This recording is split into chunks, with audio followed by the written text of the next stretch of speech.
नमस्कार, श्री स्वामी समर्थ. मी विद्या तुम्हा सर्वांचं आजच्या आपल्या नवीन ब्लॉगमध्ये खूप खूप मनापासून स्वागत करते. तर आपल्या पवित्र अशा हिंदू धर्मामध्ये वटपौर्णिमेचा सण महिला मोठ्या उत्साहाने साजरा करत असतात. ज्येष्ठ महिन्यामध्ये येणारी ही पौर्णिमा वटपौर्णिमा म्हणून साजरी केली जाते. आपल्या पतीला उत्तम आरोग्य आणि आयुष्य लाभण्यासाठी हे व्रत करण्यात येतं आणि या दिवशी वडाच्या वृक्षाची पूजा केली जाते. या व्रताला वटसावित्रीचं व्रत या नावाने देखील ओळखलं जातं. तर आजच्या या व्हिडिओमध्ये मी तुम्हाला वटपौर्णिमेच्या दिवशी सगळ्याच आपण महिला उपवास करत असतो, व्रत करत असतो. पण बऱ्याच अशा स्त्रियांना खूप मनामध्ये शंका आहे की ताई, उपवासाला काय खाल्लं पाहिजे, उपवास नक्की त्याच दिवशी सोडायचा की दुसऱ्या दिवशी सोडायचा. आणि याशिवाय बघा, अविवाहित मुली किंवा गरोदर महिला या वटसावित्रीची पूजा करू शकतात का, त्याचप्रमाणे वडाची शास्त्रोक्त पद्धतीने पूजा कशी करायची, अशा बऱ्याचशा शंका आहेत. तर बऱ्याच तुमच्या प्रश्नांची उत्तरे मी तुम्हाला आजच्या व्हिडिओमध्ये देणार आहे. त्यामुळे व्हिडिओ स्किप न करता शेवटपर्यंत नक्की बघा.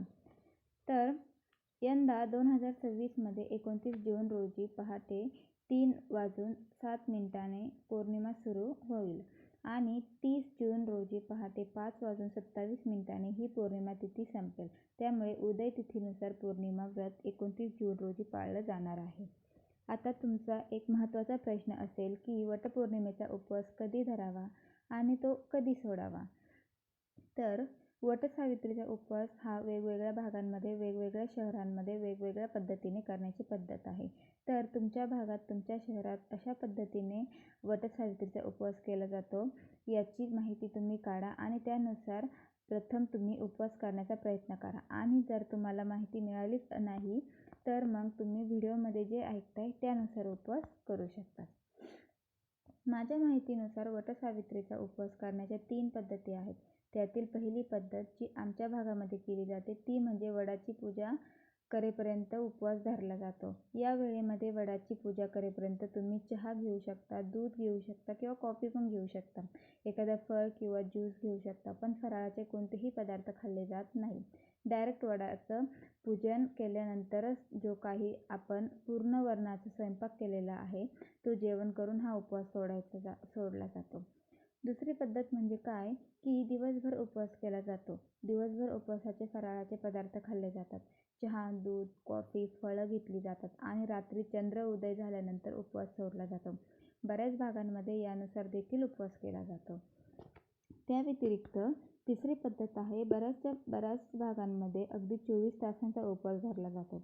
म्हणजे हा वटसावित्रीचा संपूर्ण दिवस रात्र उपवास धरला जातो. फराळाचे पदार्थ खाल्ले जातात आणि दुसऱ्या दिवशी वटपौर्णिमेच्या दुसऱ्या दिवशी हा जो उपवास आहे तो सोडला जातो. यानुसार किंवा बऱ्याच जणांकडे तर या दिवशी फक्त पाण्यावर हे व्रत केलं जातं आणि दुसऱ्या दिवशी जेवण करून हा जो उपवास आहे तो सोडला जातो. तर तुमच्या पद्धतीनुसार तुम्ही हा उपवास करू शकता.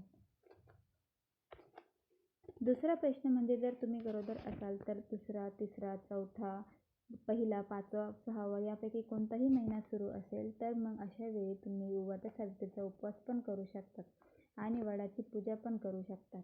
घरच्या घरी करा किंवा वडाच्या झाडाजवळ जाऊन तुम्ही करा, ते तुमच्यावर आहे, पण तुम्ही करू शकता. आणि मासिक पाळीचा 4था दिवस आहे, मग 2 वेळा डोक्यावरून पाणी घेऊन नंतर वडाची पूजा केली तरी चालेल का? तर नाही चालत. तर मग अशा वेळेला तुम्ही फक्त व्रत करायचं, म्हणजे वटसावित्रीचा उपवास तुम्ही करायचा. तुमच्या तिथे कशा पद्धतीनुसार केला जातो त्यानुसार उपवास करा, मात्र तुम्ही वडाचं पूजन करू शकत नाही. आता या दिवशी आपण वडाची पूजा कशी करावी ते पाहूया. तर आपण ज्या दिवशी वडाच्या झाडाची पूजा करणार आहोत ना, त्या दिवशी सकाळीच आपण आंघोळ वगैरे झाल्यानंतर सूर्यदेवांना अर्घ्य वगैरे देऊन या उपवासाची सुरुवात करू शकतो. त्यानंतर घरातल्या देवांची पूजा करून किंवा तिथे संकल्प वगैरे घेऊन ज्येष्ठ मंडळींचा, आपल्या पतीचा आशीर्वाद घेऊन आपण लगेच वटवृक्षाला जाऊ शकतो. किंवा मग ज्येष्ठ मंडळींचा आशीर्वाद घेऊन झालं की आपण वटवृक्षाला जाऊन यायचं, त्याची पूजा करायची आणि तिकडून आल्यानंतर आपण आपल्या पतीचंही औक्षण करायचं आणि त्यांचंही दर्शन घ्यायचं, जेणेकरून एक पूर्ण पद्धतीने आपल्याकडून वटवृक्षाची पूजा झाली आणि आपल्या पतीची ही पूजा झाली असा त्याचा अर्थ होतो. हे व्रत फक्त सुवासिनींनीच करायचं असतं, कारण पतीच्या दीर्घायुष्यासाठी किंवा त्यांच्या सुखासाठी म्हणून आपण हे व्रत करत असतो. तर नक्कीच सुवासिनी स्त्रियांनीच हे व्रत करावं. बघा, एक गोष्ट लक्षात ठेवा, देवपूजा तशीच राहू द्यायची. दार स्वच्छ करायचं नाही, उंबरठ्याचं पूजन करायचं नाही आणि डायरेक्ट स्वयंपाक किंवा वडाचं पूजन करायचं हे अतिशय चुकीचं आहे. त्यामुळे दार स्वच्छ करून, दारात रांगोळी काढून, त्यानंतर घरातील देवघरातील देवांची पूजा करूनच आपल्याला वटवृक्षाची पूजा करायची आहे. त्याचबरोबर बऱ्याच जणी हाही प्रश्न विचारतात की एखाद्या मुलीचं समजा लग्न जमलेलं आहे आणि सुपारी वगैरे सुद्धा फुटलेली आहे किंवा कुंकू वगैरे लावून झालेलं आहे. आजकाल साखरपुडा किंवा सुपारी फुटणं या कार्यक्रमांमध्ये कुंकू वगैरे त्या नववधूला लावतात. पण जोपर्यंत आपल्या गळ्यामध्ये मंगळसूत्र घातलं जात नाही, जोडवे घातले जात नाही, आपल्या भांगेत सिंदूर भरला जात नाही, तोपर्यंत आपल्याला वटवृक्षाची पूजा करता येत नाही.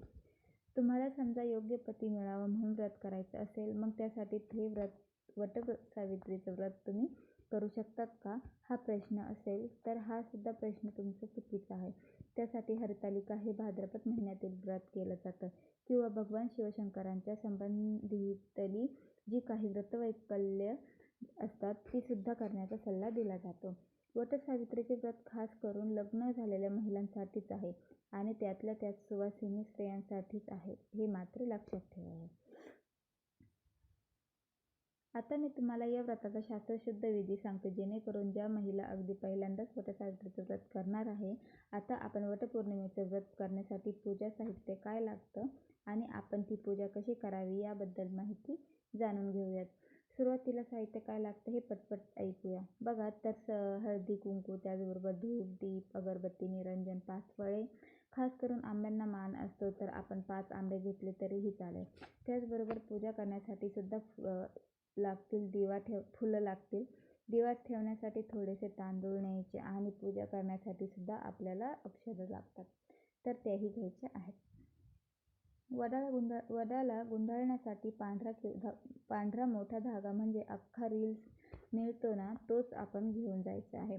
पाणी भरलेल्या तांब्यामध्ये पंचामृत, हिरव्या बांगड्या आणि ओटी आणि व्रतकथेची पुस्तिका जर तुमच्याकडे असेल तर ती तुम्ही न्यायची आहे. आता मी तुम्हाला वटपौर्णिमेची पूजा विधी सांगते. वडाची पूजा करायला जाताना एकदमच दुपारी 12 वाजता वडाची पूजा करू नका आणि संध्याकाळी सूर्यास्त व्हायच्या आत तुम्हाला वटसावित्रीची पूजा करायची आहे, हे मात्र लक्षात ठेवायचं आहे. आणि ज्यांना ज्यांना शक्य असेल त्यांनी 12च्या अगोदरच पूजा केली तर योग्य आहे.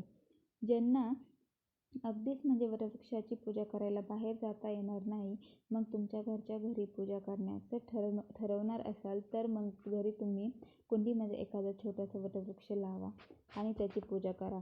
खरं तर बाहेर जाऊनच आपण पूजा करायला हवी, पण नाही शक्य झालं तर मग तुम्ही समजा छोटासा वटवृक्ष तुमच्या कुंडीमध्ये लावलेला आहे आणि घरच्या घरी पूजा करायचं ठरवलेलं आहे, तर तसंही तुम्ही करू शकता. मात्र तात्पुरतं म्हणून तुम्ही तुमच्या घरीच पूजा करायची आहे आणि वडाला जाणं शक्य नाही, म्हणून बाजारात मिळणाऱ्या वटवृक्षाच्या तोडलेल्या फांद्या आणून त्या मातीमध्ये लावून मग तशी पूजा करू नका. ज्या फांदीमध्ये प्राणच नाही आहे अशा वटवृक्षाची पूजा करून तुम्ही कोणत्या अर्थाने तुमच्या पतीचे दीर्घायुष्य किंवा त्यांना चांगलं आरोग्य मागताय, तर योग्य विचाराने आपल्याला पूजा करायची असते. बघा, आपल्याला काय करायचं आहे, वडाच्या झाडाजवळ गेल्यानंतर वटसावित्री व्रताचा संकल्प घ्यायचा आहे आणि तुम्हाला जर अंदाज असेल की जिथे आपण जाणार आहोत तिथे भरपूर गर्दी आहे, तर तुम्ही हा संकल्प घरच्या घरी केलात किंवा मग पूजेला निघालात तरी पण केला तरी चालेल. षोडशोपचार पद्धतीने वडाची पूजा करावी. आपण काय करायचं, एक मोठं ताट घ्यायचं, पूजा साहित्य ठेवायचं आहे आणि हे तुम्हाला कापडाने झाकून न्यायचं आहे. त्यानंतर काय करायचं, तिथे गेल्यानंतर आपल्याला वडाचे पूजन करायचं आहे. प्रथम दीप प्रज्वलित करायचा. त्यानंतर वडाचं पूजन करण्यासाठी सुरुवातीला थोडंसं पाणी त्या वडाच्या झाडाच्या बुंध्याशी अर्पण करायचं. त्यानंतर थोडंसं दूध अर्पण करायचं आणि नंतर थोडंसं स्वच्छ पाणी अर्पण करायचं. धूप अगरबत्ती लावायची. त्यानंतर वडाच्या झाडाला हळद कुंकू लावून घ्यायचं आहे. त्यानंतर तुम्ही हार आणलेला असेल तर तो घालून न्यायचा किंवा जी काही फुलं आणलेली असतील तर ती फुलं अर्पण करून घ्यायची आहेत.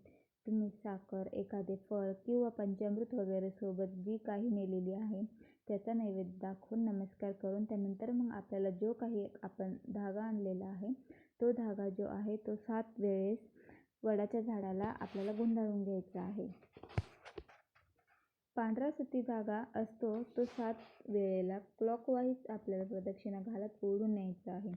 आणि या धाग्याला शेवटी गाठ बांधायची नाही, तुमच्याकडे रील तशी तिथे अडकवून ठेवायची. बघा, इतर जे धागे असतात त्यांच्यामध्ये अडकवून द्यायचा आहे, पण तिथे गाठ मारायची नाही आणि धागा देखील तोडायचा नाही. मग 7 वेळा धागा गुंडाळल्यानंतर वटसावित्रीची जी ओटी असते तर ती ओटी आपल्याला भरून घ्यायची आहे. वटसावित्रीची कथा ऐकायची आहे किंवा सांगायची आहे. तिथे बघा, बऱ्याच जणी महिला त्या असतात की कथा वाचत असतात. कोणी तिथे वाचत असेल तर तुम्ही तिथे बसून ऐकलं तरी सुद्धा चालेल. त्यानंतर तिथे 5 महिलांची तुम्ही ओटी भरू शकतात किंवा तिथे 5 महिलांच्या ओटीमध्ये थोडेसे गहू आणि 1 आंबा असं आपल्याला द्यायचं आहे. आपण 5 महिलांना द्यायचं आहे. त्या 5 महिला आपल्याला सेम याच पद्धतीने गहू आणि आंबा आपल्या ओटीमध्ये देत असतात. तर या दोन्हीपैकी तुमच्याकडे जे करण्याची पद्धत आहे ती तुम्ही करू शकतात किंवा या दोन्ही पद्धती तुमच्याकडे नसतील तर तिथे आहे त्या महिलांना किंवा तुमच्या ओळखीच्या महिलांना किंवा कमीत कमी 5 महिलांना तुम्हाला हळदी कुंकू जे आहे ते लावायचं आहे.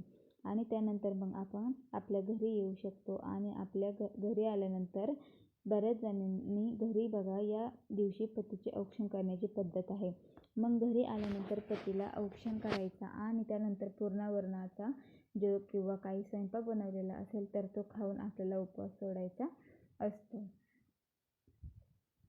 आता ज्या गर्भवती महिला आहेत त्यांनी ही पूजा करायची. मग एकमेकींची ओटी भरायची नाही आणि कुणाकडून स्वतःची ओटी भरून सुद्धा घ्यायची नाही. तुम्ही ओटी अगोदरच भरलेली आहे त्यामुळे तुम्ही फक्त उपवास करायचा. 6व्या महिन्यानंतर महिलांना जरा अवघडल्यासारखं होतं. जास्त वेळ पूजेसाठी बसणं किंवा एका जागी बसणंही अवघड होतं. मग यावर्षी पूजा करायची की नाही हे तुम्ही तुमच्या तब्येतीनुसार ठरवायचं आहे. वटवृक्षाची पूजा करून श्रेया मला व माझ्या पतीला आरोग्य संपन्न दीर्घायुष्य लाभू दे. धनधान्य मुले नातू यांनी माझा प्रपंच विस्तारित व संपन्न होऊ दे अशी प्रार्थना करत असतात. तर अशा प्रकारे घरच्या घरी किंवा बाहेर जाऊन तुम्ही वडाचं पूजन कसं करू शकता हे मी तुमच्यासोबत शेअर केलं. त्याचबरोबर अजून बरीचशी माहिती, तुमच्या बऱ्याच प्रश्नाची उत्तरंसुद्धा मी या व्हिडिओमध्ये तुमच्यासोबत शेअर केलेली आहेत. व्हिडिओ आवडला असेल तर लाईक करा आणि जास्तीत जास्त शेअर करा. व्हिडिओ शेवटपर्यंत पाहिल्यानंतर तुमचं मनापासून आभारी आहे. धन्यवाद. श्री स्वामी समर्थ.